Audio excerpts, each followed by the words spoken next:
اعمال صالحہ وہ ہیں جو انسانی شخصیت کے اندر ترفع پیدا کرتے ہیں،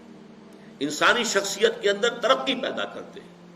اس کی روحانی اخلاقی ترفع، اس کی بلندی، وہ افعال، وہ اعمال، وہ بالارادہ کیے جانے والے عمل، وہ تھکا دینے والی مشقت جس سے انسان روحانی طور پر بلندی حاصل کرے، اخلاقی اعتبار سے ترفع حاصل کرے، وہ اس مقام کو حاصل کرنے جس مقام پر اللہ نے اسے پیدا کیا۔ لقد خلقنا الانسان فی احسن تقویم، انسان کو تو ہم نے بہترین ساخت پر پیدا کیا تھا، بہت اونچے مقام پر پیدا کیا تھا، مسجود ملائک بنایا تھا، تمام فرشتوں کو اس کے سامنے جھکا دیا تھا۔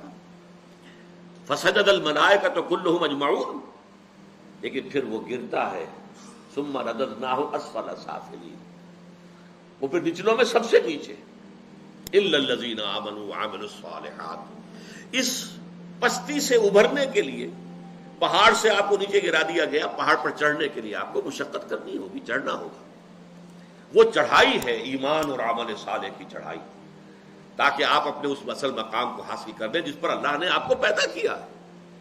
حیوانیت کی سطح میں اگر گر گئے تھے تو اس حیوانیت کی سطح سے ابھر کر دوبارہ انسانی مقام کے اوپر آنا، شرف انسانیت کو دوبارہ حاصل کرنا، یہ ہے وہ محنت، یہ ہے وہ مشقت۔